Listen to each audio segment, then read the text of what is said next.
All right, it's 5 o'clock. I'm calling the Thursday, April 23rd meeting of the Bloomington Historic Preservation Commission to order. Would staff please call the roll? Jack Baker, Commissioner Baker, Vice Chair Baker. Treasurer Butler. Here. Commissioner Castaneda. Here. Commissioner Dusner. Commissioner Duffy. Here. Commissioner Golden.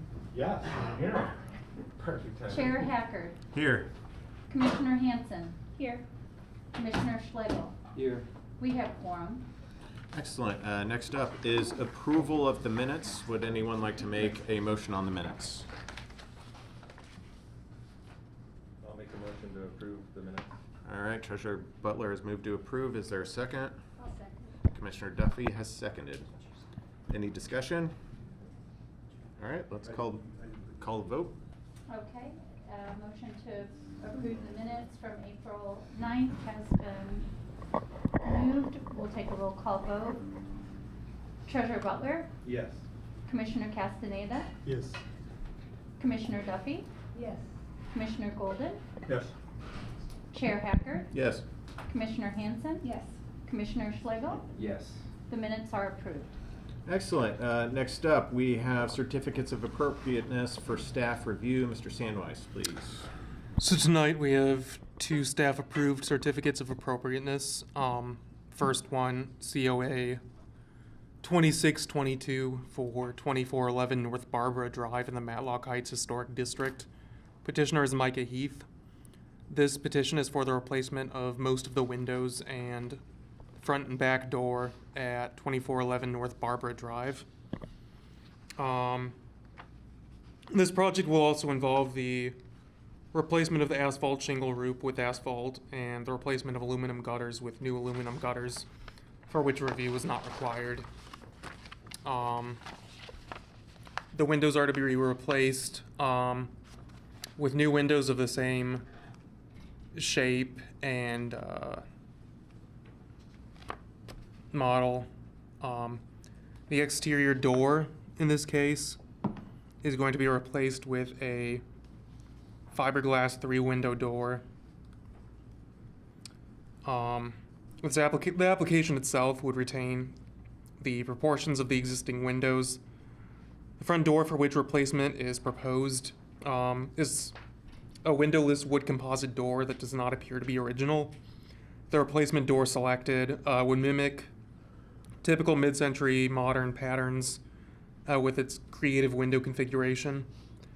The back door for which window replacement is also proposed is minimally visible from the street on North Fritz Drive,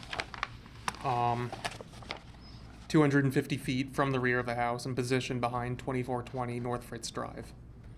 The roof and gutter replacements do not require review. The 3-pane windows beside the entry to the garage will not be replaced, as the petitioner cannot find a suitable replacement.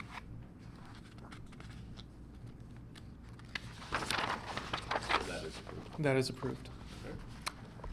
Next, staff approved COA 2624 for 923 West 6th Street in the Near West Side Historic District. Petitioner is Malcolm Wolin. This is a double penthouse with a full-width front porch and a large rear addition. It's among the older houses in the neighborhood. And the original section of the house, which you see here, is supported on a handful of limestone piers. This request is for the installation of the split-face foundation a split-face cement block perimeter foundation around the north end of this building. The house is currently sitting on stone piers with many improvised supports. Many of these piers are failing, causing cracks in the walls, sticking doors, and failing floors. The owner also has a very difficult time heating the house properly in the winter because of the lack of an insulated perimeter foundation. If action is not taken in the near term, the house is at risk of further serious deterioration. In order to execute this project, the contractor must hand dig into the new foundation. Jacking is not possible because the rear of the house is anchored to a perimeter foundation. This is a later addition. In order to gain access to the perimeter, the floor of the existing porch needs to be demolished. Many parts of this floor are already rotten. There's a tongue and groove pine floor. Staff approves COA 2624. The stacked stone foundation supports for the house are currently hidden beneath vertical vinyl siding, which would be removed. Regardless, the visibility of this foundation is very low. Much of it is hidden under the porch, and a more substantial foundation would prevent further deterioration to the house. All right, thank you very much. Next up, we have certificates of appropriateness and demolition delays for commission review. For each item on the agenda, the Historic Preservation Program Manager will first present a staff report. We will then hear if the petitioner has any additional information about the request, followed by public comment. Once public comment concludes, commissioners will be able to ask questions to staff, the petitioner, and the public. We ask that petitioners, the public, and commissioners refrain from speaking until addressed by the chair, unless a question is directly addressed to them. Following commissioner questions, the chair will entertain a motion from a commissioner regarding the petition. Once a motion is made, we will then open up a discussion of the item for members of the commission only. Finally, once the commissioners have had a chance to speak, the commission will vote on the petition. We encourage all commissioners, petitioners, and members of the public to be civil and respectful at all times. All right, Mr. Sandweiss, please take it away. Okay, so our first COA of commission reviewed COA of the evening is COA 2621, which was continued from our last meeting. For 1101 North Lincoln Street in the Garden Hill Historic District. Petitioner is Sherry Hillenberg, who I see is in the audience today. Currently on the site is a non-contributing 1948 minimal ranch. Their proposal, which you've seen previously, involves the construction of a 1.5-story, 3-unit building. Since the last meeting, several alterations were proposed to this design, including an extension in the height of the windows on the rear of the house, which will be increased on the upper level from 36 inches in height to 60 inches in height, and the lower levels will be increased from 36 inches to 48 inches in height. Additionally, the revisions to the proposal include a brick porch wall measuring 18 inches in height with a 4-inch masonry cap, bringing the total wall height, which you see here, proposed on the front of the house to a height of 22 inches. The brick double wall will be tied together with metal ties every 4 to 6 courses. The wall height is identical to the porch wall on the house immediately to the north at 1119 North Lincoln. Treated 4x4 posts are going to be installed into the concrete slab for stability. Each post will be surrounded with brick up to a height of 27 inches with a 4-inch masonry cap, making the total height 31 inches. The remaining exposed portion of the 4x4 posts will be wrapped with an aluminum square fluted wrap similar to the AFCO aluminum columns.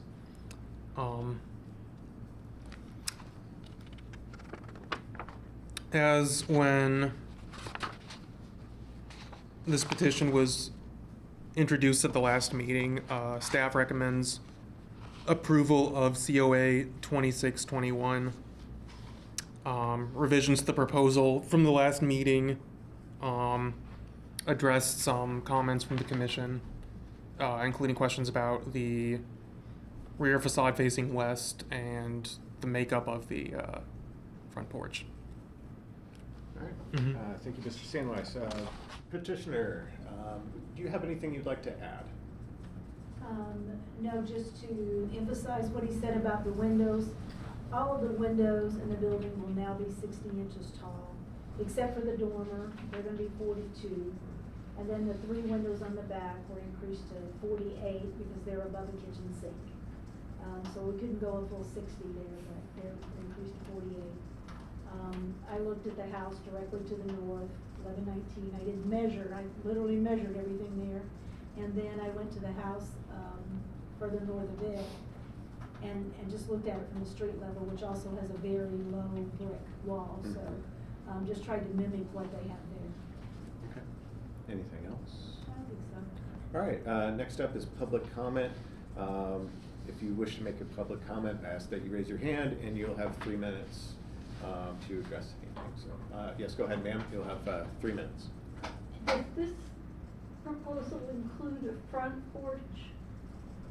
The plans that we saw were a recessed porch. So that's been added as a revision because of UDO requirements, which I don't remember exactly how it works, but the porches have to be more similar to those found on neighboring buildings on the block. So that's why a full length, or not full length, but 3/4 length front porch has been added to the plan. Okay, Mm-hmm. that's Okay. great. Any other public comments? Are there, ma'am, what's your name? Carrie Slough. Thank you. very much. Thank you. Are there any members of the public online who would like to make a comment?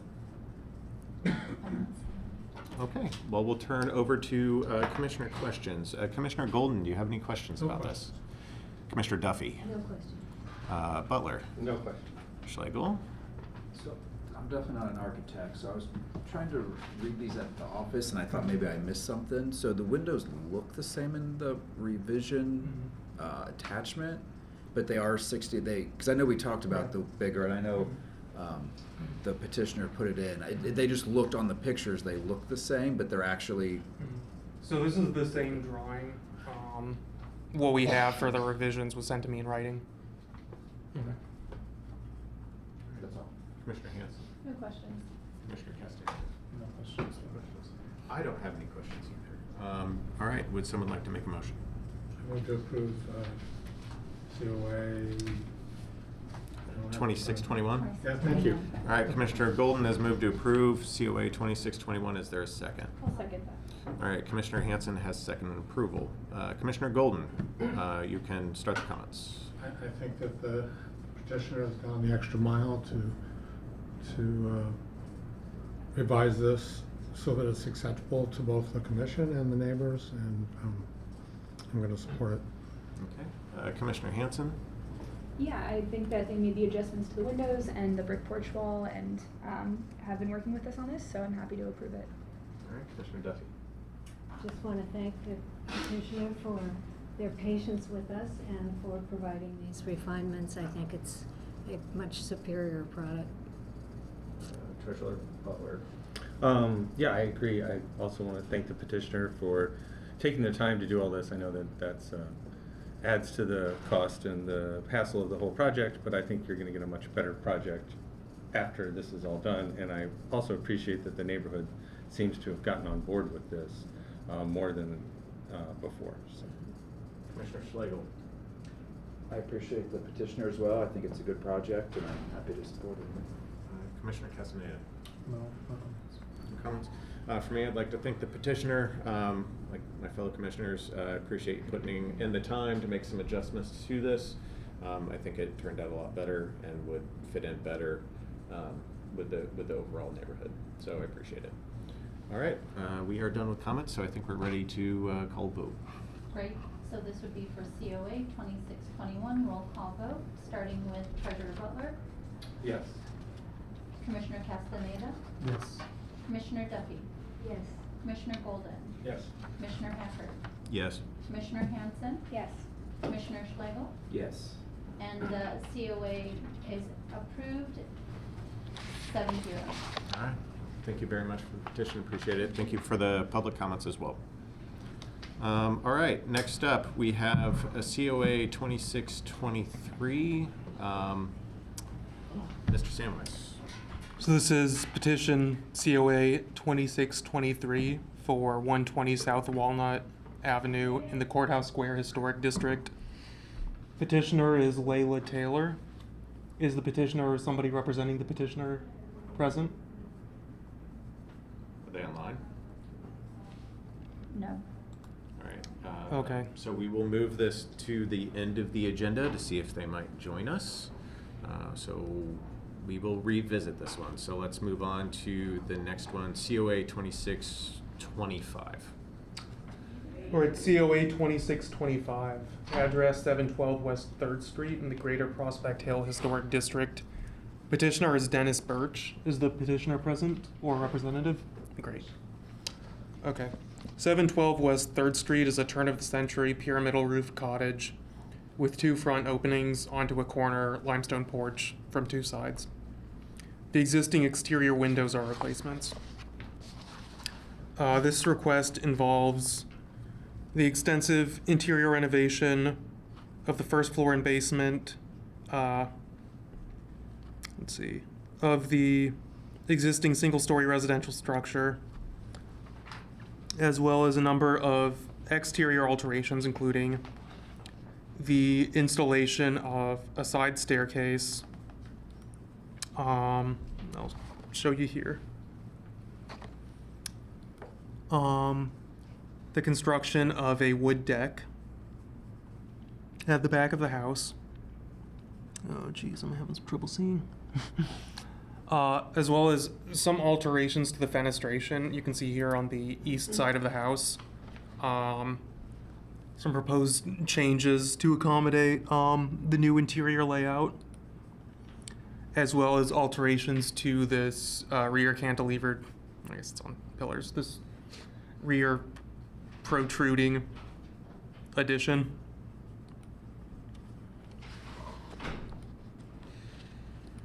Sorry to give you an idea, this is basement, let's see. Current floor plan, current basement floor plan, as well as a demolition plan for both levels, and proposed redesign. You can see alterations proposed to the front, the east side of the building, and the southern addition.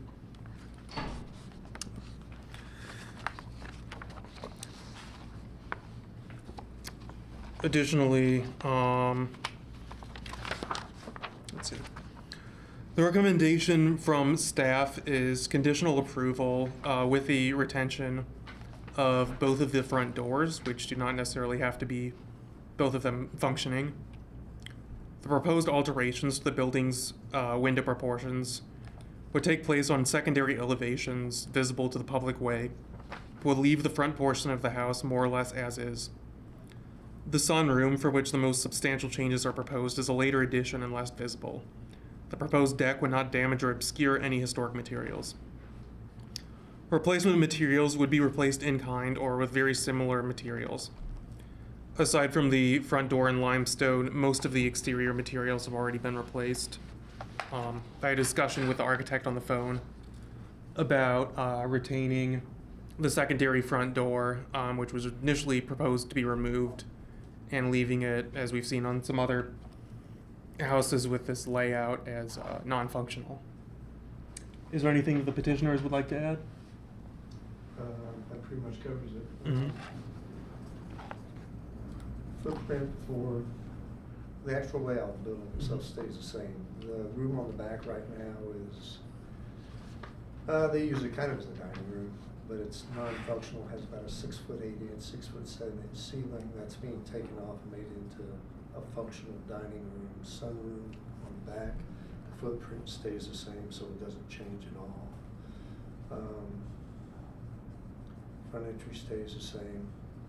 The stair is added to the northeast corner.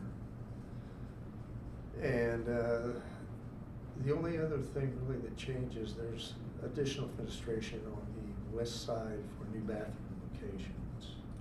So there are 2 windows in there that are new windows, transom highs, and the other windows remain. The window to the would be the north on this plan, facing the sunroom, is being replaced with a window to match the other bedroom windows. It's a kind of, it was added on at a later point in time. Proportionally, it doesn't really match up with the other windows in the house. So it's being changed out to match with that. Other than that, everything stays the same. It's primarily located to an interior renovation, gutting, basically. So Okay. that's the extent of the project. Okay, thank you for the clarifications. Is there anybody in the room who wishes to make a public comment on this COA? All right, seeing none, is there anyone online? All right, there's none online either. So we will go ahead and go to Commissioner questions. Commissioner Golden, you have any questions? No question. Commissioner Duffy. No question. Treasurer Butler. I have a question about the staircase that I believe is going to be on the east side. If you could go to that slide there. Is that staircase up against the building, or is it separated from the building? Because I see there's a. Base of the building, yes. Okay, so it will obscure that window then, or? No, the window's still functional.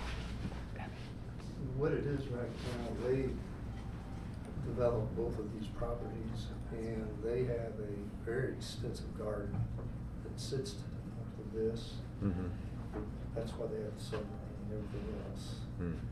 And wanted access down from that, so it's just basically a small deck that they can access down from. They're planning on, I think, right now they live in a smaller house down the hill. I think they're gonna move up to this house. And when it'd be more functional, be able to move up and down and get down to the garden and everything else, so. But it is tucked right up against the house, Okay. basically. It's not floating in space. I didn't know if it was separated, it wasn't clear. No. That's my That it? question. Commissioner Schlegel. No questions. Commissioner Hanson. No questions. Commissioner Castaneda. No questions, thank you. Commissioner Dusner. Recuse. Okay, all right. I don't have any questions. All right, I will entertain a motion on this COA. I'll make a motion to approve COA 2625. Okay, so Commissioner Schlegel has moved to approve COA 2625. I'll second that. Commissioner Castaneda has seconded. Commissioner Schlegel, comments? I think it's a reasonable project to make the house more livable. I don't think anything, I liked Noah's suggestion with condition with front, was it 2 front doors or front and back door? The two front doors. 2 front doors, okay. So can I clarify? So you're Sorry. moving to approve COA Sorry. 2625 with Yes. the conditions I'm suggested sorry. by staff? Yes. Okay, just want to clarify. With, yes, with the condition of no. And you agree with, Yes. okay, right. Sorry. Just clarifying. Thank you, sorry, thank you Yep. for that. No, I think it's reasonable. Okay, Commissioner Castaneda? Yeah, I think the project looks really good. I think it was done tastefully. I really like how the new sunroom in the back looks like, better than it was. That's really nice. So yeah, I think it's a nice project. Okay, Commissioner Hanson? Yeah, I mean, I like that our motion is for going with staff suggestion, and so I would support it as well. All right, Treasurer Butler? I appreciate that the building maintains its basic size and shape. I think that's well done, and I'll support this. Commissioner Duffy? Yes, and I appreciate the fact that the front will stay the same, so I'll approve it myself. Commissioner Golden? No comment. All right, I'm good with this, so that is my comment. I think we are ready to call a vote. Okay, it's been moved and seconded for conditional approval of COA 2625. We'll take a roll call vote. Treasurer Butler, Yes. Commissioner Castaneda, Yes. Commissioner Dusner, Abstain? Commissioner Duffy, Yes. Commissioner Golden, Yes. Commissioner Hager, Yes. Commissioner Hanson, Yes. Commissioner Schlegel. Yes. That motion passes 6-0, 1 abstention. All right, thank you guys very much. Thank you. Thank you. Clarification, please. So recusal, Oh, not I didn't abstention. use the right word. Is it a recusal because of a conflict? No. You're abstaining. Oh, you're just abstaining. Okay, Yeah. thank you. All right, so next up, we come to COA 2626. All right, this petition is for 601 West 4th Street in the Greater Prospect Hill Historic District. Petitioner is Doug Bruce. Is the petitioner or somebody else present? Okay. Or any of you? Yes, all three of us. Okay, great, thanks. The house at 601 West 4th Street is a free classical style house built in 1905. 3 houses to the west were built at roughly the same time, and all 4 houses have the same plan, although one of them has been mirrored. The front facade features a front gable wing with a closed cornice and a central 1/1 wood sash window. To the east of the wing is a porch with wood columns which wrap around the northeast corner. The porch shelters 2 doors, one leading to one wing of the house. To each wing of the house, and another wood sash window. The east elevation has a gabled bay with a closed cornice and chamfered windows. The west elevation also has a gabled bay with a closed cornice. North of this bay is a second porch, also on wood columns. This porch shelters a secondary entrance to the house and a window bay. The rear elevation features a porch, historically enclosed and converted into a widescreen porch. Into a screen porch. The sidewalk that runs to the east of the house was added in the 1930s as a WPA project. A small shed stands to the south of the house. It has a replaced steel roof, wood siding, and hinged wooden doors. This proposal is for, I'll just read the request. Owners and the applicant desire to extend a small room at the southern end of the house onto an existing concrete pad. This room would be utilized as a family room and will continue to serve the main southern entrance of the property. The house will be utilized as the owner's and applicant's primary residence. Please see drawings included. The owners and applicants also intend to demolish the current shed at the southern end of the lot and construct a 2-car garage accessible via the alley. Oops, okay. The garage will contain an accessory dwelling unit on the second floor that will be used as a 3rd-story bedroom and may be used if home health care attendants are required in the future. The ADU may also be leased from time to time. The ADU will be a small studio apartment with 1 bathroom, kitchenette, and closet. Please see the enclosed drawings. So as you can see here, this is the current shed at the south end of the property. This is a mock-up of what's being proposed. And then just to go back to the rear addition, let's see if we got a good picture of it. It will be slightly extended over an existing concrete pad.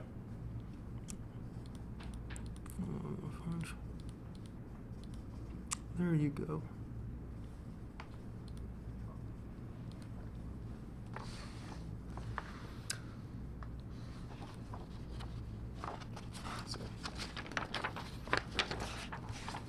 Okay, right. Written description of materials to be used. The extension of the house will utilize exterior finishes consistent with the existing house. The construction of the 2-car garage / ADU will utilize exterior finishes consistent with the existing house. The owners and applicants presented the improvement plans to the Prospect Hill Neighborhood Association meeting on April 7th, 2026. The plans were unanimously approved.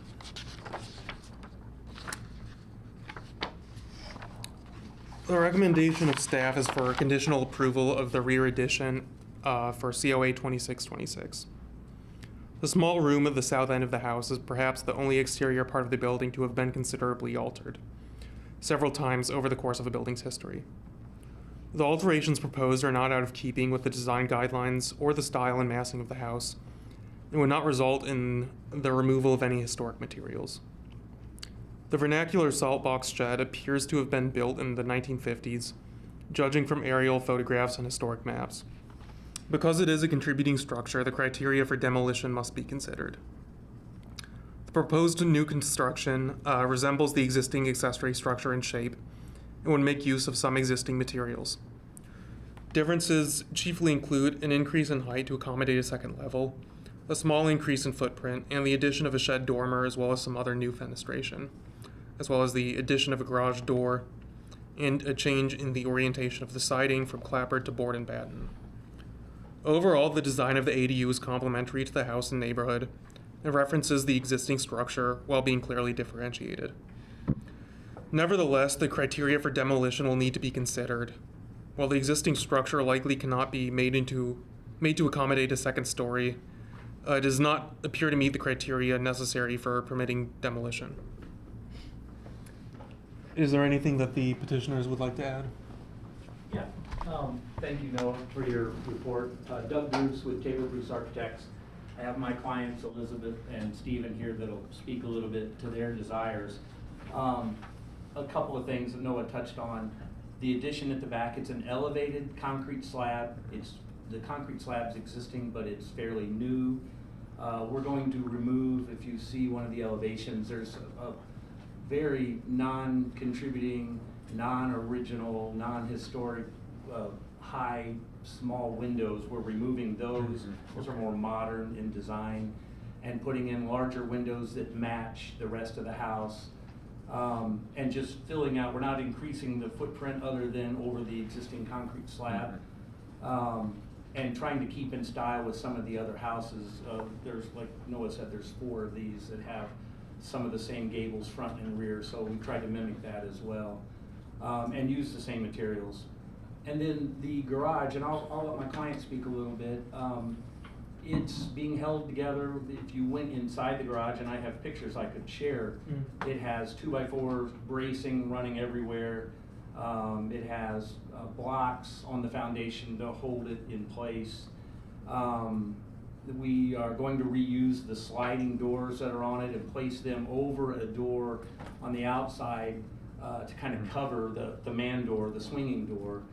And it's my understanding that there was something similar to what we're asking for tonight that was approved a couple of years ago by the previous owners that my clients bought the house from, and they started some of the renovations on the home, but they didn't do anything to the garage. And it's really in its shape now. There's no way to really use it for them. They're going to live in the house, have a place to park their cars, to make this livable for them, and a house that they can age in place. So with that, I'll let my client speak a little bit on their wishes on this and their background. You did a great job covering it, so I don't know if I have very much to add, but I'm originally from the area, grew up in Spencer, IU grad, so I'm very excited to be retiring and coming back here. So our plan is to find a place where we can walk downtown and really enjoy our retirement. We needed the 2-car garage, so when we originally were talking with the owner, I accidentally met her the very first time I went there, and she said, oh yeah, it's already been approved. We just focused our money on the house renovation first, but it was definitely, something we wanted to do, and she actually gave us the plans, which we then later, I think my husband talked to Noah then just to make sure, yes, this had been approved previously. So then we hired Doug, met with Noah again, and started meeting with our neighbors. And our neighbors overwhelmingly would like to see the little shed go away. This would be seen as an improvement. It's something nicer for the neighborhood. So I think, and as far as how we're going to use it, our daughter lives in New York. We have a lot of my old classmates from Ojai Valley that come. We have it's a 2-bedroom, 2-bath house. So this would be the 3rd bedroom. And then if we need home health care at some point, that would be a great place to have somebody have a private place so that we could live there. This is where we want to live, so. Okay, thank you. Did you have anything you wanted to add? No, just at the neighborhood association, I was actually asked if I had life insurance by one of the other people. I said, why? He said, well, if you go in that shed. So, we do have photos to share. It is not something that I would even put my lawnmower in because it is in very, and we actually, we would have loved to have tried to save it and use a wall or do something with it, but we did have a contractor come and take a look at it, and he shook his head no. So he said, there's nothing I can save. So, okay. All right. Except for the doors that we're going to try to save. Yeah. All right. Are there any people in the room that would like to make a public comment on this? All right. Seeing none. Anyone online? None. Okay, we'll turn to questions then. Commissioner Golden, any questions? I do not have any questions. All right. Commissioner Dusner? Commissioner Duffy? Treasurer Butler? So, just a question for Noah. What is your recommendation on this? Is this recommended approval? Approval for the portion of the application that's for extending the rear addition, But not recommended but not for the approval? replacement of the shed. Okay, Mhm. just wanted to make that clear. Mhm. Thank you. All right. Commissioner Schlegel? No questions. Commissioner Hanson?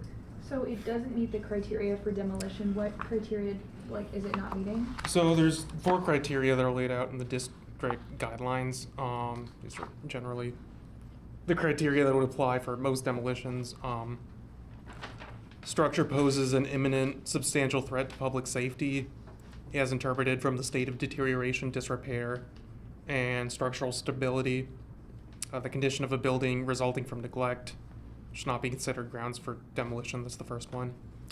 Second one, the historic or architectural significance of the structure is such that, upon further consideration by the commission, it does not contribute to the historic character of the district. The third, demolition is necessary to allow development, which in the commission's opinion is of greater significance to the preservation of the district than is the retention of the structure or portion thereof for which demolition is sought. Or 4, the structure or property cannot be put to any reasonable, economically beneficial use without demolition. Okay. And then the fifth one. Fifth one? There's it on there next. Structure is accidentally damaged by storm. Oh, right, yes. If it's accidentally damaged by act of God. Basically, Yeah. Does it have to meet all of those criteria? It has to meet at least one of those criteria. Okay, and it doesn't meet the safety threat criteria? I hadn't heard any reports about, the safety or stability of the house, or sorry, not the house, the shed. So I really can't speak to that unless I see otherwise. Okay. That helps, thank you. Commissioner Castanet? Yeah, I was just gonna, I guess it's a question for the petitioner. Have you guys reached out to a structural engineer? We had a contractor that actually just Yeah. refurbished a property for her and Spencer built in Mhm. 1890. And it was in really disrepair. And we in turn had him out there. And Yeah. he saved the place in Spencer that we were thought about we were going to have to bulldoze. And she's restored it to just fantastic. Mhm. The floors aren't straight, but aside from that. But he came in there, and we've got some photos for you if you want to see it. Yeah. All the rafters are rotted, termites, you name it. I mean, it might Yeah. not be for public safety, possibly, if somebody's walking on a sidewalk, they're not gonna get hit. Yeah. But anybody who walks Right. into it is taking their life into their own hands. And that unfortunately is me. Yeah. No, I'm just responding to Noah's point that if it poses a safety issue for public or private, It does. typically you will find as part of the packet a structural report from an engineer that in this case will help you make your case that is not safe. They do an inspection, they report on the structure if it's salvageable or not. I think we were under the impression, because it had been approved before for demolition, Okay. that wasn't necessarily gonna be Yeah, required. no, I get it. Yeah. I'm just Yeah. responding to Noah's Sure, point about sure. The approval that was in specific 2000 point. The approval was in 2022, Yeah. so it wasn't Mhm. like 10 years ago. I It's get just- it. No, I understand. I'm just, And we did meet with Noah twice, and it felt like we were all aligned at that time. okay. These are the photos of the interior that have, you can unfold these. Yeah, thank you. Thank you. Back of a foundation and plenty of bracing and Oh. plenty of rot. So Yeah. I think they said they had a neighbor that told them that they had somebody come along, that one of the previous owners, somebody had used a pickup truck and a come along to kind of straighten it up a bit so it wouldn't fall over it.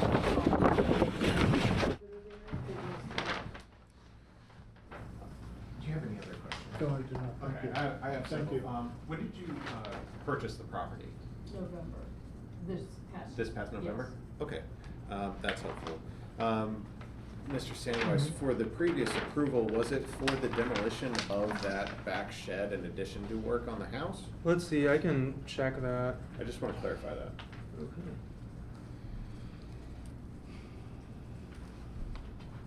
I hope you don't mind if I look this up real quick. Okay. Is it appropriate for me to add some personal experience with this property? I think when we get to comments. Comments, okay.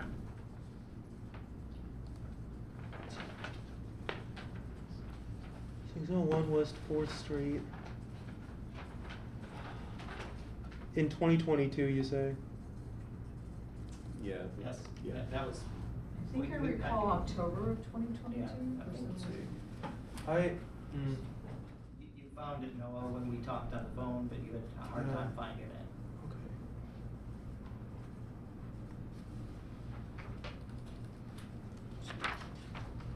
The drawings that were given to me, the preliminary drawings that were part of the approval set, are dated 3/29 of 22. Okay. And we pretty much have the same design, except we're reusing Yeah. the doors that weren't, and we've made the dormer a little larger and maybe the building a foot or two taller. I was just wanting to clarify if in that thing that was previously approved, it was also the demolition of. Oh, it's a It was, demolition, yeah. yeah, this is these drawings are a complete new building. Yeah. Because it has a different setback, et cetera, right? Yeah. Yeah. Well, while he's looking for that one, I think I had one other question. Well, I guess it was kind of for him, but I guess I'll make it as a comment, so I will hold off on that. So, As I see an application for this site that was approved for removal of a section of sidewalk. I remember talking about this with you on the phone. I just wanna, actually maybe I'll check my email. hold on just a second. Comments have to wait until we have a motion, so. Yeah. Let's see it.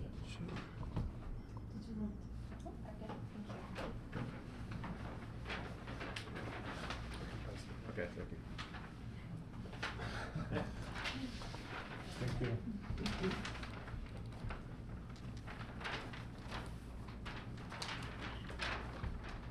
Sorry to put you on the spot.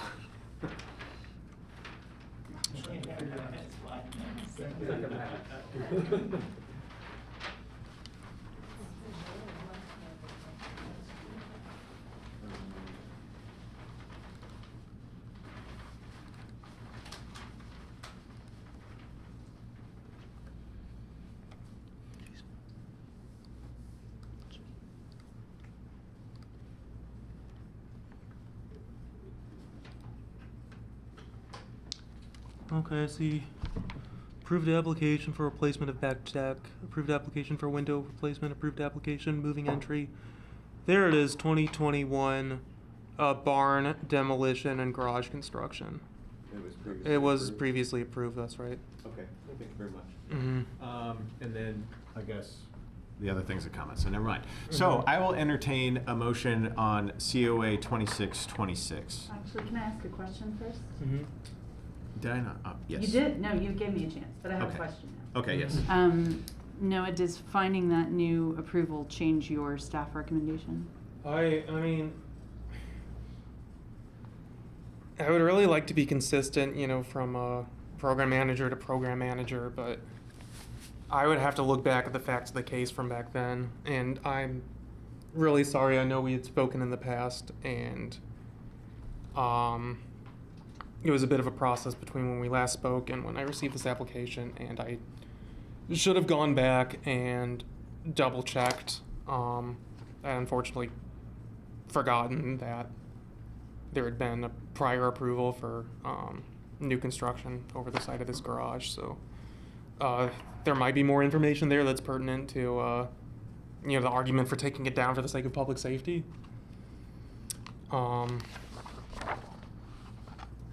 That answer your question? Thank you. Yeah. Okay, I will entertain a motion now. Move to approve COA 2626. All right, Commissioner Golden has moved to approve COA 2626. Is there a second? I have a question. Is to approve as recommended by? Conditional or? No. not conditional. Okay. Okay. So to fully As approve is. the renovation and the demolition. We need to amend. Do we need to amend it? If you just want to approve it non-amended, you can just say motion to approve. If you want to approve it amended as the staff suggestion, then you would say motion to approve amended, blah, blah, blah, blah, blah. So, and you're moving to approve As is. as is. Mhm. Yes. Is there a second? I'll second that to start the discussion. All right, Treasurer Butler has seconded. So Commissioner Gold, please. Time for my comments. Yes. So I have personal experience with this property. I've been in that barn 2 or 3 times, and it's not safe, period. And it has no use other than looking at. The foundation is bad. It's being held up by, as Doug indicated, by things just to keep it together. And I wouldn't suggest it be used for anything else other than to pretty up the site, which it does not do. My other comment is, as one of the original writers of these particular neighborhood guidelines, I lived in Prospect Hill, and I was part of that, raising that into a full historic district. I always described what we did as historic light, and that the intent of those guidelines were to allow change while retaining the feeling of the neighborhood. And I think that this fulfills that purpose. Okay. Anything else? Nope. Treasurer Butler. I was wondering if maybe it would fall into the second category that you listed for demolition, in that it was built after the original home, and from apparently a 1950 or after date, so it's not historically contiguous. And so, if you could just read the second condition for me, please. That historic or architectural significance of the structure is such that, upon further consideration by the commission, it does not contribute to the historic character of the district.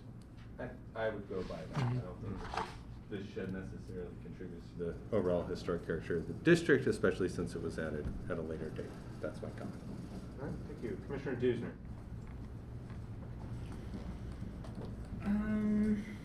I think my only concerns here are just a matter of procedure, so I guess I just wanna make sure we're ruling on these things consistently. If we usually need an engineer's report to make this kind of decision, I would wanna stay consistent with that. But I don't know off the top of my head how we typically handle this. I don't know if that's necessarily required. Yeah, we've It's not in approved the- demolitions without an engineer's Yeah. report. It's helpful. It is, just helps to make your case. Yeah, but it's not a requirement. Although I say we have had cases where they have bring the structural report, and we still have denied that, just because different circumstances around it. Yeah. Commissioner Duffy. I like the shed. I don't see it as an eyesore myself, but the condition of it concerns me, and so I'm leaning toward supporting the demolition. Okay. Commissioner Schlegel. I think Commissioner Duffy kind of summed up what I was thinking, but couldn't put into words yet, so thank you for that. I agree with what you said, so. Commissioner Hanson. Yeah, I'm compelled by a couple things. I mean, neighborhood association unanimously supporting it is a pro. Yeah, I am curious about the condition of it, since it doesn't necessarily meet the criteria for demolition, but it does seem to be in rather sorry shape, and it was approved for demolition before. So I know last meeting we took time for research and then are bringing things back, so we could do that with this. I'm open to other thoughts, but I think there are some merits to approving. Commissioner Castaneda. Yes, I agree with commissioners here. I agree with you. I really like the barn. The shape of it, the proportions are beautiful, actually. Unfortunately, it's is in bad shape. So I think that, for me, that fits one of the criterias that we just read. So I would support a demolition. And unfortunately, I mean, as much as, yes, that's it. Okay. For me, there's a couple different things. One, you recently just bought the house, so this isn't an issue where you've let this thing rot and you failed to do anything. The fact that you're already here in April, you bought the thing in November, you moved. So I don't think that can be held against you. But Treasurer Butler indicated the structure that they're talking about demolition, it was built in 1950s. The house was built in the 1900s, whatever you want to call them. So I can see there's a difference there. I drove by the place from the outside. I could see from the outside some of the issues that were going on. And then I find those pictures to be particularly compelling, and that the commission previously approved demolition in the past. So given all of those things, I think this meets demolition criteria for the architectural significance is such that under further consideration does not contribute the historic character, just given the different time frame. And then I think just the condition of the structure itself. Those are both reasons to move forward with that. In addition to, I think, what you're wanting to do, the addition on the back, on the concrete slab, that seems totally fine to me. I have no issues with that at all. It's a beautiful house. I think it'll be perfectly fine with what you've suggested. So those are my comments. Okay. Does anybody want to have a second round of comments? Does anybody want to add anything else? You are allowed. No? Thanks for leaving that wonderful porch. Yeah, I love it's that. it. Yeah, it's a. That's not going anywhere. It is great. And so I believe what this is, if you were voting yes on this, this is for the addition on the back side of the house and the demolition of the barn behind it, just Plus for the clarification. construction of the new garage ADU. Yeah, and the construction of that as well. Does that make sense to everybody? Yeah, just the question, what was the original staff recommendation? It was for conditional approval of the expansion of the rear addition. Okay. But not the demolition Right. of the structure. All right, I think we're ready to vote. Great, and thank you for clarifying what the motion is. Yeah. I was going to ask that question. All right, so there is a motion on the floor that's been seconded. We'll go ahead and take a roll call vote. Treasurer Butler? Yes. Commissioner Castaneda? Yes. Commissioner Dusner? Yes. Commissioner Duffy? Yes. Commissioner Golden? Yes.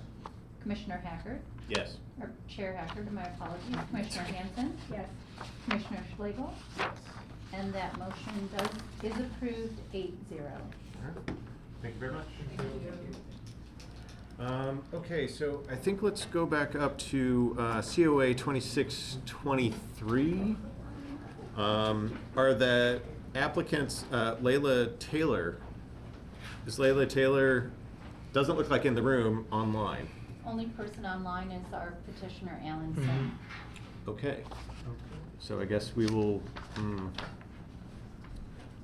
Current process is to continue it to the next meeting. All right, we will continue this to the next meeting. All right, so next up we are shifting over into demolition delays. First up is DD 2605. Mr. Sandwich.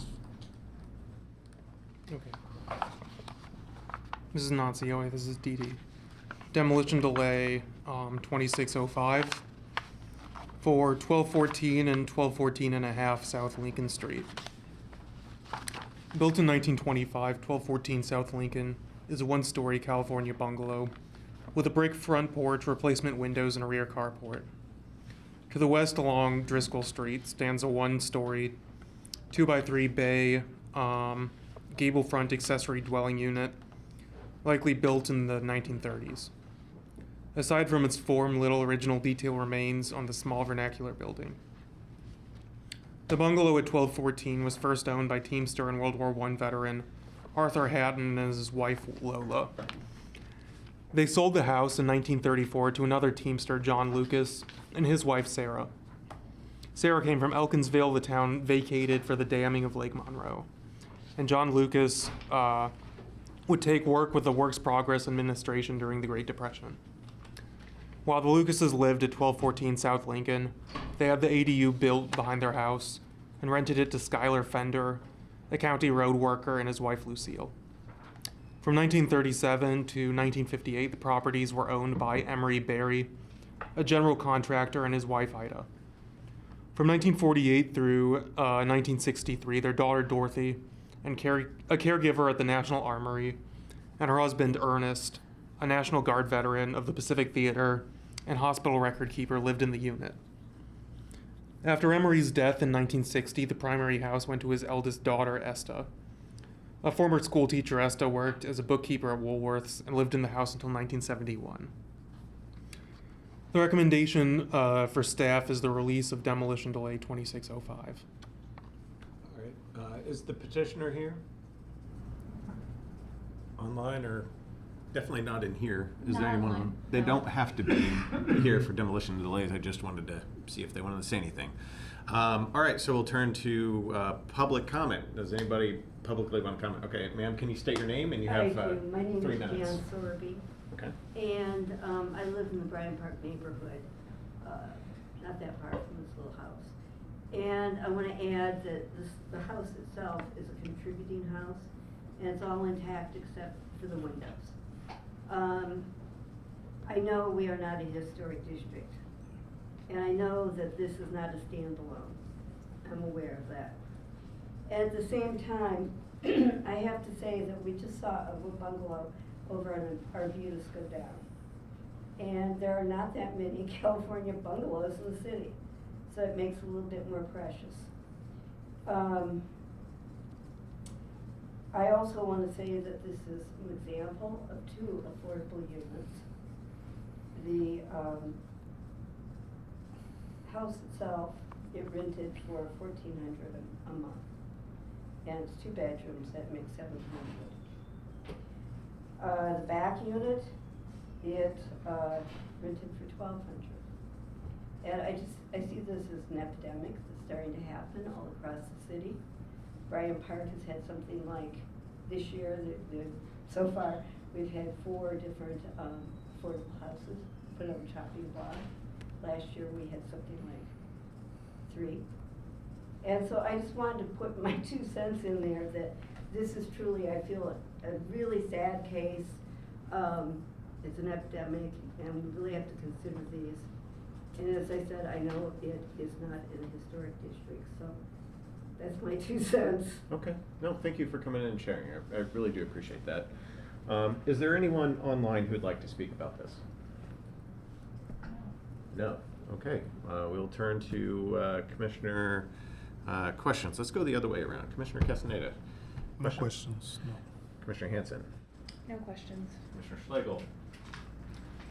And Noah, this will be directed at you. I don't know if you know off the top of your head, but do you know how many California bungalows are left with some of the demolitions we've seen? Like, is this? They're more common in this neighborhood. Obviously, Jan's been in the city doing this longer than I have. I never thought they were particularly uncommon.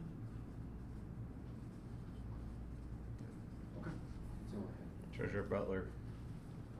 This is sort of a question about process. Why wouldn't demolition delay require the petitioner to be present, whereas the COA does? I just don't understand the logic behind that.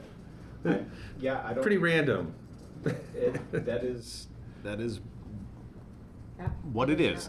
It's not Mhm. required, and Yep. it says clearly that in no instance is a demolition delay considered to be a petition, which is Yeah. what requires that. Yep. What is it considered to be? A demolition delay. I'd just like to know why this house is being considered for demolition. I guess that's my question. Commissioner Duffy. I don't have any questions. Okay, Commissioner Dusner. No questions, but I hate these. Yeah. Commissioner Golden. No questions. I have no questions. All right, I'll entertain a motion.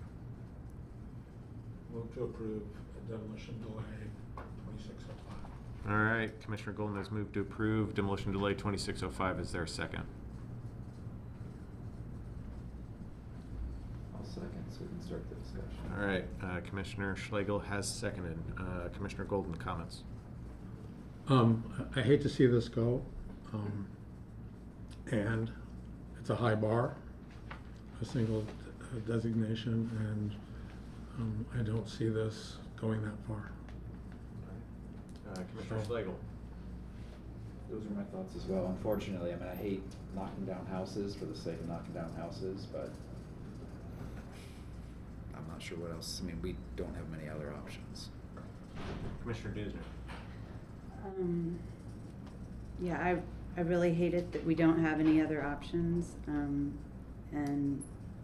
I'm glad that the point was raised about affordability and not wanting to lose affordable units, and I just want to use my comment time to say that I really want to see Bryan Park take some action toward forming some kind of historic preservation program.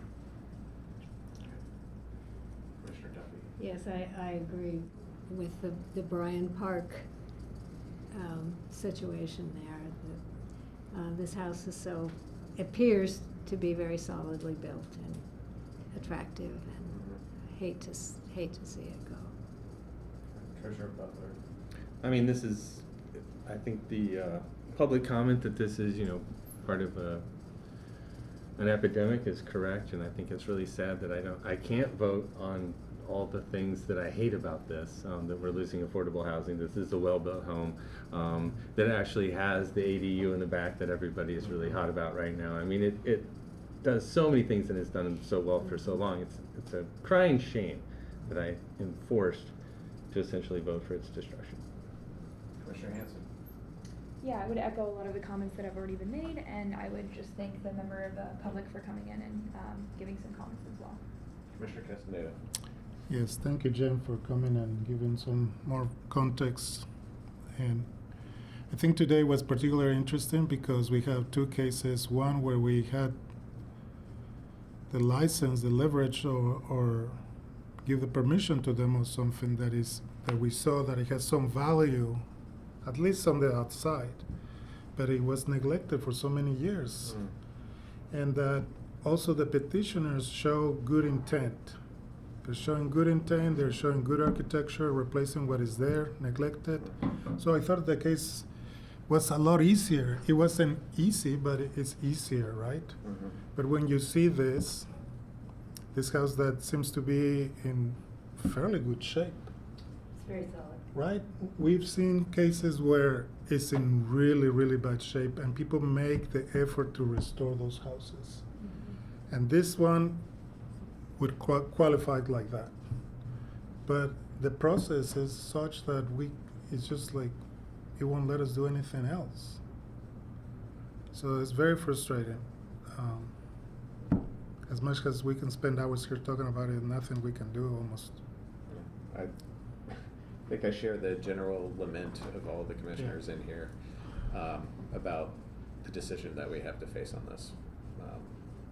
We can't take those other things into consideration. Architectural and historical significance is what we can weigh in on. I just don't think we have the ammunition for this one to be able to save it. So, all right, that's my comment. Anybody have any secondary comments that they'd like to make? All right, we're ready to call the vote. This would be a motion to release the demolition delay of 2605. It's been moved and seconded. Roll call vote. Treasurer Butler. Yes. Commissioner Castaneda. Yes. Commissioner Dusner. Yes. Commissioner Duffy. Yes. Commissioner Golden. Yes. Chair Hackard. Yeah. Commissioner Hanson. Yes. Commissioner Schlegel. Yes. And that motion is approved 8-0. All right. Okay. Thanks for coming in. I do hope maybe, Bryan Park area might be able to go forward with this. Yes, Treasurer Butler, you need to read the release at the top. Today regarding the property located at, can you put the address up for me? Right.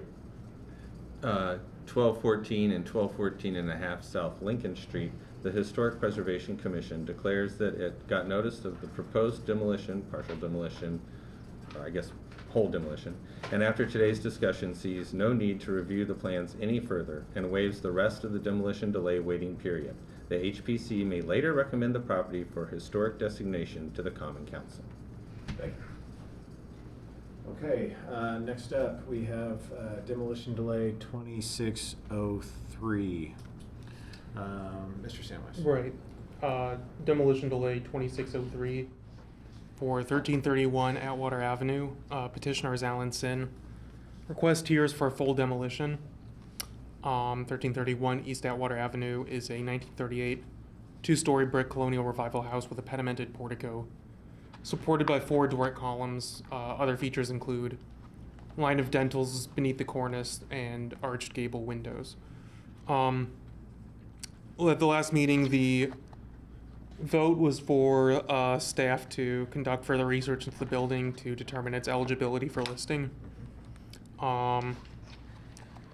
Staff found that 1331 East Atwater may be eligible for listing under criteria 1A and 2C.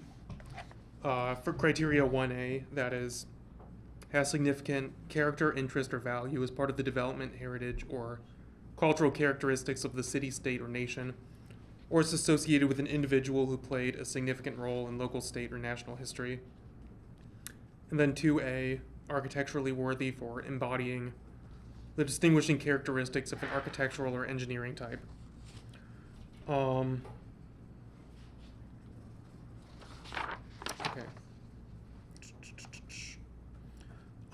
By and large, this building exhibits a high degree of integrity, with some alterations, including the replacement of the front door.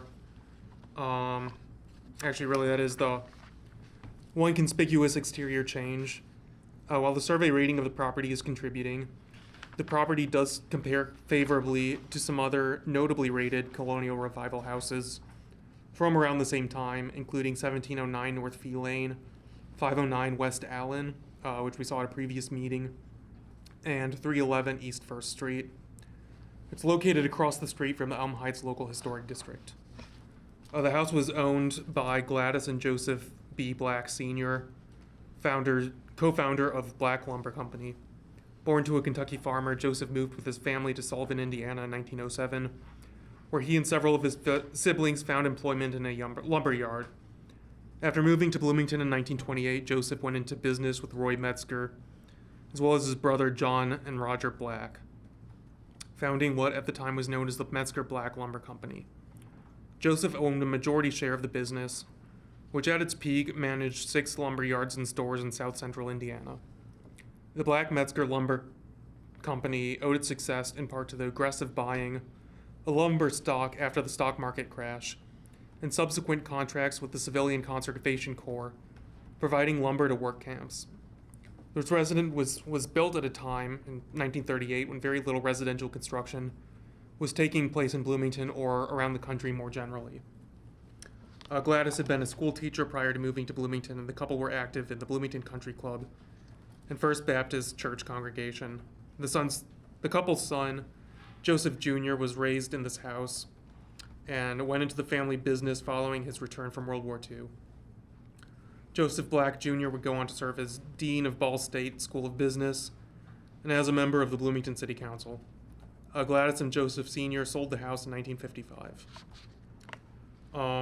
Regarding the potential historic significance, during Joseph Sr.'s tenure in this house his tenure with the company from 1938 to 1950, Black Lumber was not the only lumber company in Bloomington, though it would grow to become the largest.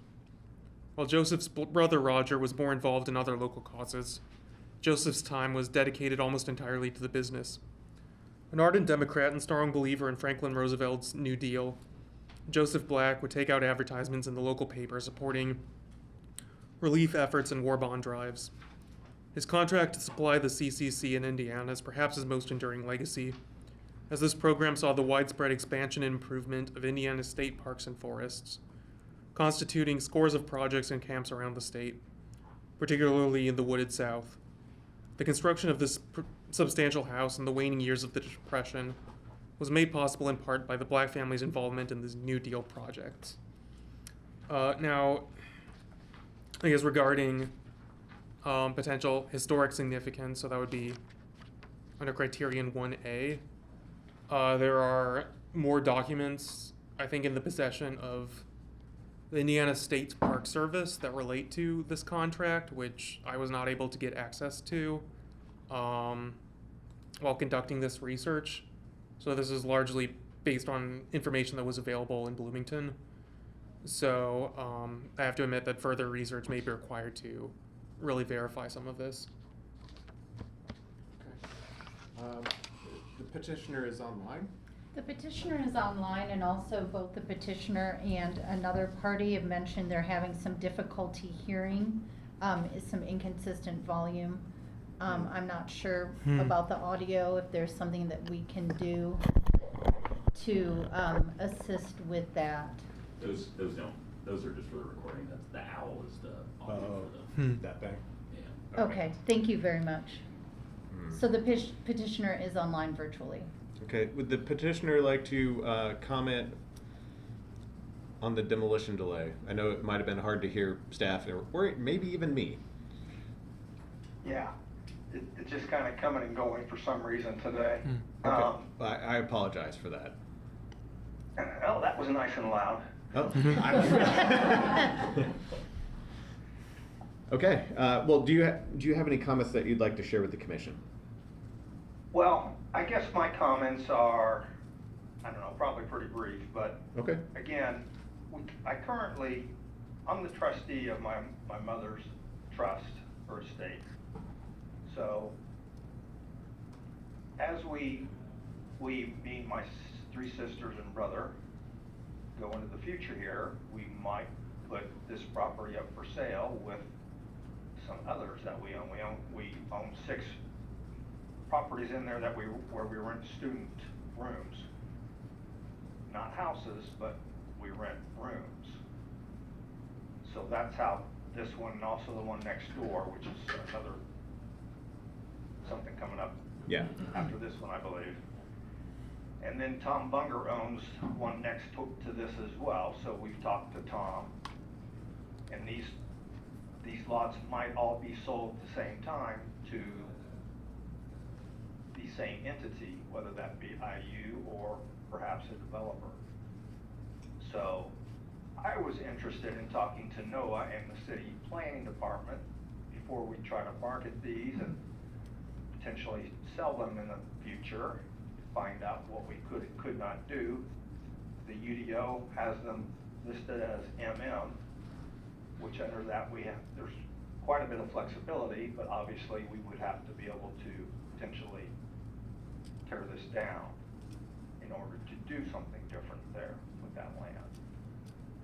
So that's what I'm here for, just kind of again, I don't currently have a plan to demo this unit, but if I could say that the demolition delay has been approved to potential buyers, that might affect the money that we can get out of the property. Okay. Any other comments? I think that's where I'll leave it. Okay. Thank you very much.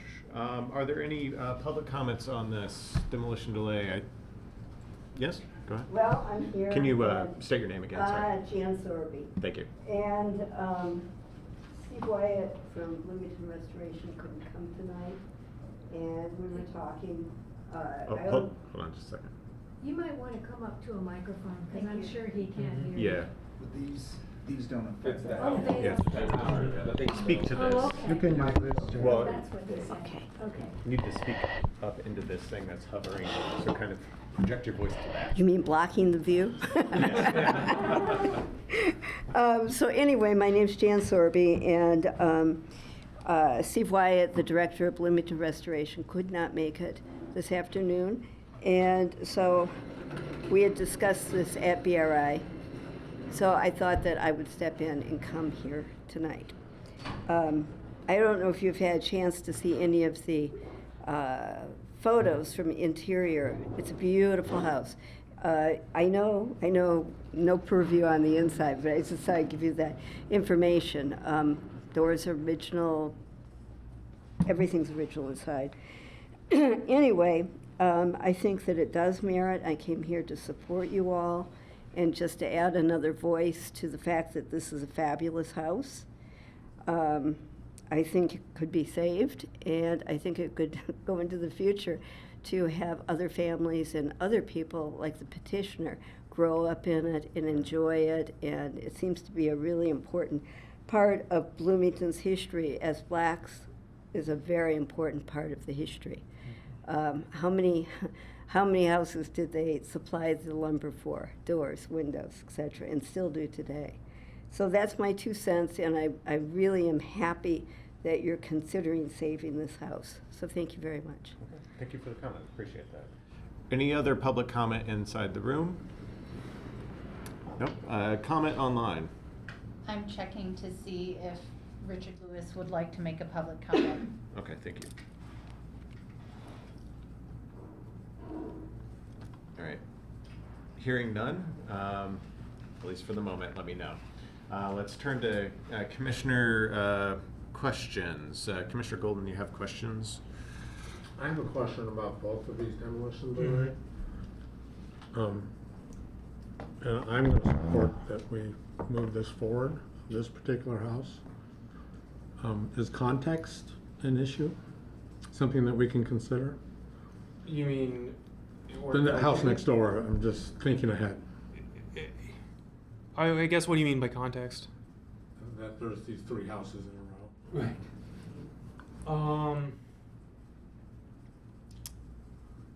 I'm trying to think. I mean, if it's, I guess, particularly significant to the view shed, or if they're in some way related to each other, I guess you could consider that context. You know, about the specific circumstances of why they came to demolition delay, then no. Okay. Uh-huh. That's an So the historical and architectural Right. context of the area. Right. Exactly, if that's relevant. Mm-hmm. Okay. That's what I'm concerned about. All right. Commissioner Dusner, questions? No questions. Commissioner Duffy. I have a processual question for Mr. Sandweiss. Based on my understanding that if there was no demo delay situation, we could propose 2 houses or more together as a small district, right? I mean, theoretically, we could. When it's a demo delay, do they have to be, does that automatically just put blinders on us that we have to consider them separately? Do you know that? It's hard for me to imagine how a motion would be made to consider 2 items together for designation. Okay. Yeah. I mean, I don't know if Anna could think something up on the fly, but I'm not sure. Might be worth something looking into. Yeah, I really just want to know if it's possible. Right, no, I see your point. You see what I'm saying? Yes, I Does do. the particular process that we're seeing this in change our options? That's a good question. And might be good to know definitively that. I think that would be good to know. I have to say, I haven't read anything that kind of takes that into consideration, where if you had 2 abutting, that you could decide to, hold and delay both of them and then take them together. But why don't you let Noah and I look into that a little bit and see if that's procedurally available to you. Thank you. Excellent question. Treasurer Butler. And just to sort of follow up on that, and I can phrase it as a question if you really need me to, but Yes. would it be possible to forward them individually through our process, but then combine them for the city council portion, if you know what I mean, right? So we'll consider the demolition delay separately, but maybe if they were Right, proposed. I think that's what we're gonna Okay. try and part of research. this. Okay. Is there any way where they benefit Okay. from their proximity Good. to each Thank you. other? And, yeah. Commissioner Schlegel. So just to go off of those 2, because I can. No, but in all honesty, I was trying to look at this on a map earlier, and I just wasn't able to get to that this week. If I remember correctly from the last meeting, these are across the street from a historic district. Yes. And I'm just asking because I did not have a chance to read up on this. Is that district able to absorb then? I don't know if a better I think there would have to be term- like a vote by the majority of the property owners in the district, Mhm. for alteration of the, That's yeah, my yeah. question. But Mhm. yeah, that would be something else, is if they Uh-huh. wanted to open up their Yeah. map and include this on the Mhm. map. And of the they're historic currently going over their neighborhood guidelines right now, and that's taking up a lot of time, so I don't know if they would be. Adding that onto the. Yeah, like, I don't want to speak for them, but Right. just for context of that. I was hoping it wasn't that district, but it is. Yeah. It is that one. Okay. That's what I was afraid of. Commissioner Hanson, questions? No additional questions. Commissioner Castaneda? So, no questions. I have a question, Mr. Sandweiss. Uh-huh. Just for clarification, you were also wanting to have some time to do some additional historical research to verify some of the information that you found. Yes, I would feel more comfortable with that. Mhm. Okay. That was my question. All right. One further question, where are we on the clock on this? See, this was, came up on March 30th is when the delay period started, so we're not quite a month yet. And we have 3 months. Yes. Mhm. Yeah. We could ask for an extension, can we? Well, potentially, if it Potentially. exceeds past Yeah, 90 days. ask the director of Mhm. camp Mhm. for another 30-day extension. But Thank you. we've got Right. plenty. Mhm. Okay, does any other questions, just real? Okay. I have a question. Mhm. Please. Is anyone from the historic district across the street aware of what's going on with these lots? They were here last time. Okay, They are, okay, that's what SUNY that was. Southern. Okay. And, I can't remember the other one's name. but Okay, Yes. I remember. They're aware. Okay. I would entertain a motion on this demolition delay. I have another question about that. Mhm. Okay. So how do we continue? Can move to continue. Move to continue this. Mhm. So, all right, Commissioner Golden has moved to continue demolition delay 2603. I'll second that. Okay, Treasurer Butler has seconded. Commissioner Golden. No further comments. Treasurer Butler. Which one of these am I supposed, oh no, I'm not. Not reading yet. Sorry, my bad. No comments. No comments. Commissioner Dusner, comments? No. Duffy. Commissioner Schlegel. Commissioner Hanson. Commissioner Castaneda. For me, I think it is important to continue this for 2 main reasons. Verify some of the historical information that Mr. Sandweiss has uncovered, and to answer and address some of the questions that we have asked procedurally about can these be merged together in some fashion, or how could we possibly move them together. I think it's important to have all of those facts available to us before we make any sort of determination. If it were to go forward, I want to make sure we have all of our ducks in a row. So that is my comment. Any secondary comments from anyone? No. Okay, hearing none, I think we are ready to vote on this. The motion is to continue demolition delay 2603. Okay, we'll go ahead and take a roll call vote on that motion to continue. Treasurer Butler. Yes. Commissioner Castaneda. Yes. Commissioner Dusner. Yes. Commissioner Duffy. Yes. Commissioner Golden. Yes. Chair Hacker. Yes. Commissioner Hanson. Yes. Commissioner Schlegel. Yes. And that motion to continue passes 8-0. All right, thank you, everyone.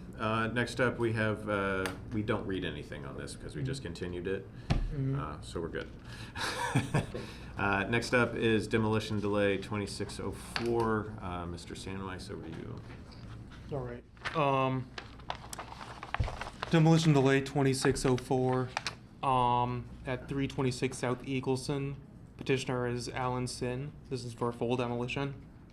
326 South Eagleson is a 2-story 1940s colonial revival house with a flat-roofed portico and squared columns. The first floor is brick, and the second story is clad with aluminum siding with a slight garrison overhang. The property is rated contributing on the Indiana Historic Sites and Structures Inventory as an intact example of a post-war colonial revival house. In the opinion of staff, while this house maintains a good deal of integrity, its lack of particularly distinctive architectural detail, craftsmanship, or technical innovation fails to meet the threshold for architectural significance. The house's design is fairly typical of 2-story traditional houses from the post-war construction boom. This house is a block away from the northern boundary of the Elm Heights Historic District. The first owners of this property were from 1946 through 1964 were Harold and Olivia Pennington, who owned a furniture workshop, Pennington's Wood Products, from the 1940s through 1960s. The best known and documented residents of 326 South Eagleston Avenue would likely be David Randall, who lived at this address with his wife Mary from 1964 through 1975. He presided as head of the Lilly Library from its founding in 1960 until his death in 1975. During this time, Randall greatly expanded the library's rare book and manuscript collection, and Mr. Randall's contributions to the Lilly Library are well recognized, have been summarized in a New York Times obituary. According to Randall, his down payment on this house was paid for in part by the sale of a letter written by Thomas Jefferson to the University of Virginia. When applying criteria of eligibility for significant individuals, and this is generally how it'll be handled for National Register applications, property must be compared with other extant properties to determine those that best represent the individual's productive life. While this is the only standing residence of Randall from his time at Indiana University, his career was most closely associated with Indiana University's Lilly Library, a building that stands several blocks to the north of this property, where he worked for the entirety of his time in Bloomington. The significance of Randall's residence to his career is uncertain and may require further research, although it makes scant mention in his memoir. Outside of the Lilly, Randall most frequently met with donors and collectors at their own homes. Staff does not believe that this property is eligible for individual local designation. All right, thank you very much. Does the petitioner have anything that they'd like to add? No, thank you though. All right. Any comments in the room? All right, please come on up. State your name. Remember to talk toward the thing hovering in the middle of the room. I'm Jan Sorby, and again, I'm here. Steve Wyatt and I were talking this afternoon about this, and like you all are thinking about clumping it together as a small historic district. I'm really excited to hear that you're thinking about that. I think that more research would be really wonderful to find out more about Mr. Randall.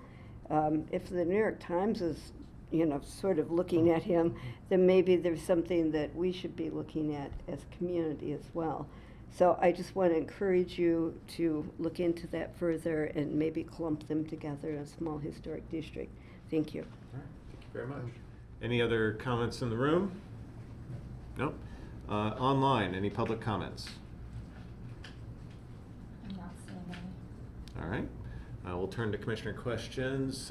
Commissioner Castaneda, any questions on this? No, no questions. Commissioner Hanson? No questions. Commissioner Schlegel? No? Treasurer Butler? No questions. Commissioner Duffy, questions? I have a couple of questions.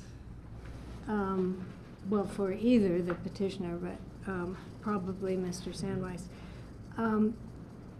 About the building of this house. Do we have a specific date? Yeah. It looks like it was built in 46 or 47 by the Penningtons. By the Penningtons. Mhm. Do we know if they were involved as, local carpenter builders? They were furniture builders. Yeah. So Harold was a former Showers employee who went into business by himself. I remember that. Mhm. And I'm wondering if there's any way to find out, because I'm thinking, and are there many named local carpenter builders associated with particular houses in Bloomington? Maybe this is an avenue to pursue here. That's my thought. Okay. My question is if in your further research you might see if there's... So relating his trade to the building itself? Yes. Uh-huh. Interesting. Commissioner Dusner? Commissioner Schlegel? I don't have any questions. I thought of a further question. Treasurer Butler. Last meeting, someone asked about what's underneath that siding at the top. Did we ever get any answers on that? Were you able to find He didn't anything, know. Mr. Samwise? No, I'm not sure. Okay, all right, that's it. All right. Any other questions? All right, I'll entertain a motion. I'll move that we continue. All right, Commissioner Dusner has moved to continue DD 2604. Commissioner Schlegel has seconded. Commissioner Dusner, comments? It makes sense to me to move to continue so that program manager Sandwise can continue to do more research on the people who lived there, as well as that we both can pursue the possibility of grouping this with the other house. And I think that's what we need. So move to continue. Thank you. Commissioner Schlegel. I fully agree with Commissioner Dusner. All right. Commissioner Castaneda, anything else? I think that this is a good approach. We need more time to do more research on it. I think it's worth it. I like the kind of the line that you want to follow. If this is something that it extends more, and try to make our case about it. So yeah. Commissioner Hanson? No additional comments. Treasurer Butler. I would like to know more about the architectural condition, significance of the materials on the structure. So taking more time and allow us to do that, in addition to the other things people brought up. Great. Commissioner Duffy? Yeah, when I see this house, I see it as a little sister to the house next door. It's later, and it's very close together. I didn't measure it but I walked around. I mean, it's really just, at one point, it's just a few feet away. I mean, I find it impossible to think that the person whoever built it, didn't take the neighboring house into account. It's made of brick, it's got pillars, it's got a simpler but, nice little portico.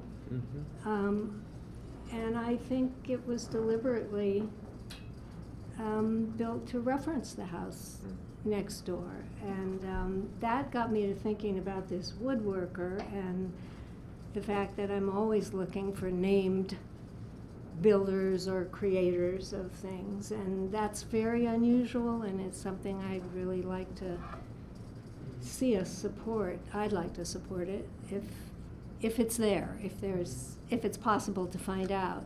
But my eye tells me that whoever built it was referencing the house next door. I don't think they had blinders on, and I can't put blinders on either. That's my comment. Okay. Commissioner Golden? Go for the comment. I think for me, I'm a little bit interested in getting some more detail about the first director of the Lilly Library and seeing if you might be able to find anything else about how he operated and if he did more stuff at the house. I feel like that's a pretty significant thing he helped build that library up into what it is now. And I don't want to overlook that if there's a combination of this and maybe the carpenter or something else, I think would be particularly interesting. And I just want to note that the house directly north of this house is notable. I don't know who owns it. It's really, it's then IU's like right there. I think there's a convenience store and there's IU. Maybe the university owns it. I don't know, but there's this string of houses there. And that's where I think the combination of how can we, if we can put demolition delays together and something else, I think it's just helpful to explore those options to understand what we might be able to do and what we can't do. We need to know our parameters. If we're limited by stuff, I understand. I just want to know fully what we can and cannot do. So long way of saying I support continuation of this. Any other second comments anybody would like to add? All right, hearing none, I think we're ready to call the vote. All right, it's been moved in second to continue demolition delay 2604. We'll take a roll call vote. Treasurer Butler? Yes. Commissioner Castaneda? Yes. Commissioner Dusner? Yes. Commissioner Duffy? Yes. Commissioner Golden? Yes. Chair Hacker? Yes. Commissioner Hanson? Yes. Commissioner Schlegel? Yes. That motion to continue passes 8-0. All right, thank you very much. We're moving on to old business, Mr. Sandweiss. Yeah, I have a few pieces of old business I'd like to share. This first one comes from the city Parks Department. So, as you may recall, in 2024, the Banneker Center, which is in the Near West Side Historic District, received historic preservation grant funding to restore the limestone steps. Doug Bruce, who was here earlier this evening, was the supervisor for that project, which is now complete. So if you are stopping by the Banneker Center, those steps have recently been restored. Also, per our conversation, or ongoing conversation, Anna Holmes has been looking into further revision to our rules and procedures to allow votes on COA petitions when the petitioner does not attend and does not tell staff that they are not attending, so that they can be voted down without prejudice, so that the COA isn't automatically approved upon expiration of a 30-day period. So I'm hoping to have that for you guys at the next meeting. Okay, I have a question about Sure. that. Mm-hmm. We might need that for the next meeting. Would be able to look at that and schedule a vote on that and then implement it later in the meeting. I mean, as soon as you change your rules of procedure. I mean, I guess as the chair, you can change the order of the meeting. You could change the order of the agenda. I think one of the things, I emailed my draft to these guys today just to look at it, and it's not really very many changes in our rules of procedure themselves, which don't have definitions or explanations in it. And so one of my concerns is, this is a huge change for a petitioner who thinks that, like, if they can't make it and they forget to call NOAA, they're just gonna be able to show up the next time. So I think that would be my only concern. And I guess it's not terribly disadvantaging a person because they just get denied without prejudice and they can just call NOAA and say, oh my gosh, I'm sorry, I forgot to come. Please put me back on the agenda. They don't need to refile, right? They don't have to put together a new application. But I think I would just say that, like, we do need to find a way where, since the change and the impact of that is not going to be super clear in the rules and procedures, that we are messaging that with our process and how we explain things online about what to expect when you're a petitioner in a historic preservation case. So yes, you could pass it, you could reorder the agenda, you could pass it, and then you could use it if you needed to. And since we do have one case that now is already had to be continued, if they don't show up again, then we end up in that same boat, right? With a case that we can't consider on the merits because the petitioner isn't available, and you do need to have some way to dispose of it. So, and right now you are required to continue it according to your own rules. Yeah, with their agreement. Continue with their I know, agreement. it says continue with their agreement, which we never do. Which we So can't. in one place it says continue, if the petitioner isn't there, it will be continued to the next time. And then there's another place where it says continued with the agreement of the petitioner, right? Yeah. But we always have just continued it to the next time because that's what the rules say, at least in one place, that you have to do.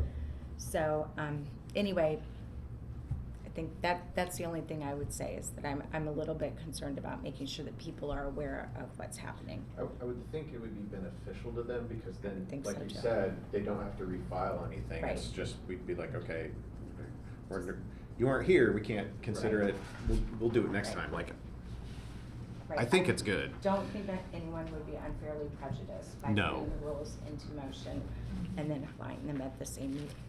Okay. Thank you. Mr. Sandweiss, anything else? All right. Also, old business. I know I've brought this up before. There are a couple of events coming up. One is a weatherization workshop with Electrify Indiana. That's going to be taking place here at City Hall on April 30th in the City Council chambers at, I believe, 5:30 p.m. And so that is somebody who, or an organization that I've invited to come to teach people about how to weatherize their homes. Oh, awesome. Details, thank you. Yeah, okay. That's from 6:30 to 8 p.m., so don't show up an hour early. You can. There'll be food and apparently something for kids to do if you bring kids. Secondly, on May 20th from 5 p.m. to 6 p.m., there's going to be a historic rehabilitation tax credit presentation at the Monroe County Public Library in room 2A. The presenter is going to be from the Indiana Department of Natural Resources. And if you own a property that's in a National Register district or may be eligible for listing on the National Register or State Register for state tax credits, this presentation will give you a little more information on how to do that. So the state tax credit is for homeowners, and the national tax credit is for income-producing properties. So I'm more familiar with the federal one. They both have sort of different rules, but it's essentially if you're going to be doing a faithful or Secretary of Interior standards approved renovation of a building, you could be able to get money back for that. So, A question about the event. Is that being billed as the Preservation Month event for? It is Preservation Month. Hand? I did not include that language though. Okay. Perhaps I should. Can you do that? Because you usually have Yeah. something. It is on social media. It is on social media. I didn't use the Preservation Month language. Maybe check it out. Mm-hmm. Just curious. Yeah. Yeah, that's a good point. Like, I might not go. It's Preservation Month. I'm there. Or we could still have a movie or a Yeah. lecture or something else. What time is it, boys? Is it Preservation Month already? Okay. New business. I have some new business. First of all, former Commissioner Renard Cross, who you may remember, is going to be rejoining us as a council appointee. So that'll be in a non-voting position. Did he accept? I actually don't know if he's accepted yet. I would assume that he's. Well, I can't council assume. Voted to Right. appoint him Mhm. as Just one like of their us. non-voting members. Mhm. So we'll see if he actually Yes.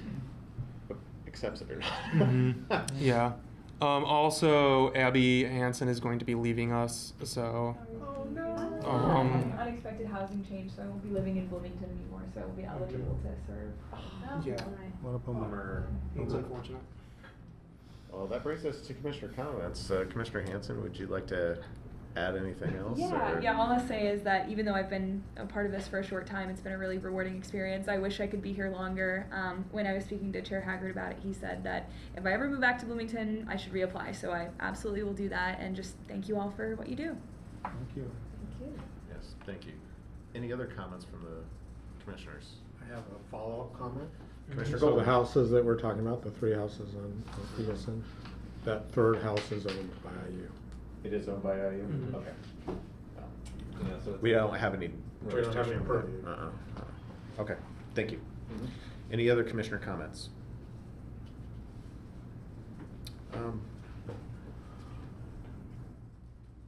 Oh, I'm sorry. This is also very important old Yeah, business, which I very should have brought up earlier. Apologies.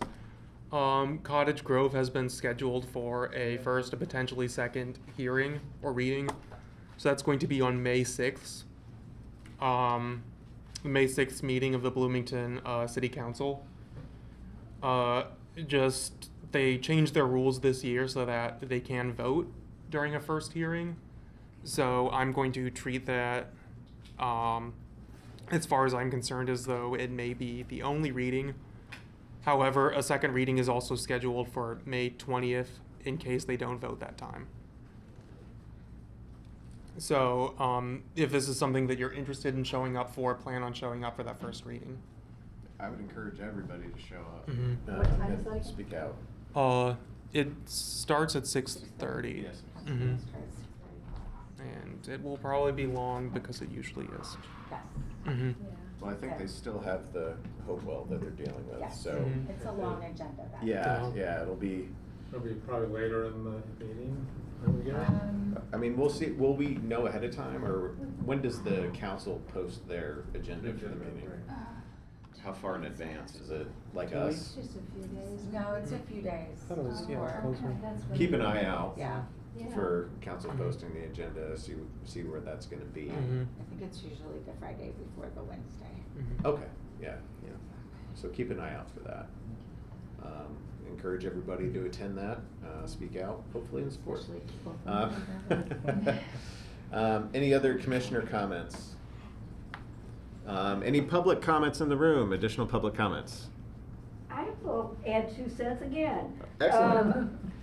I remember Nancy Hiller telling me about Pennington's products, wood products. And so maybe that's something, and it has an 812 number, so I knew it was here locally somewhere. Is it a family that is related, but I don't know. But I remember that she said their products have been featured like on HGTV and places like that. So if there's a connection there to the Pennington family that owned the house, built the house. I was just thinking, when I thought about the name, I thought about that, and I thought, there might be something there. They're an Indiana company. I think they might be in Johnson County, but I'm not for sure. Okay, all right, state your name. James Ford of Cottage Grove, and I don't have a comment, I have a question. Is that voting decision made on the fly when the council decides in the first reading, or is it something we'll know ahead of time? It is their prerogative to make that decision at the meeting. So they've just updated all of their bylaws and their procedures, which I think are still just on the landing page of the code. I don't think they've been integrated into the code yet, so you can probably find them pretty easily. The ordinance, it's Title II amendments in the code. But I think they can decide at the time whether they want to go ahead and take a vote, or if they want to just go ahead and schedule it for the second hearing. I think Councilperson Piedmont Smith gave an overview of it at the meeting last night. So if you find the video, I know she was talking a little bit on it, you might be able to see there, but they would move to consider to vote at the meeting, so you don't know ahead of time. Right. That's So right. you need to go to that one. Yeah, most definitely, yeah. Right. Yeah, it might need to go to both. That's true. All right, that's it for public comments in the room. Public comments online. I asked and there's been no response. Okay, seeing that there are no other comments, we are at the end of our agenda. This meeting is adjourned.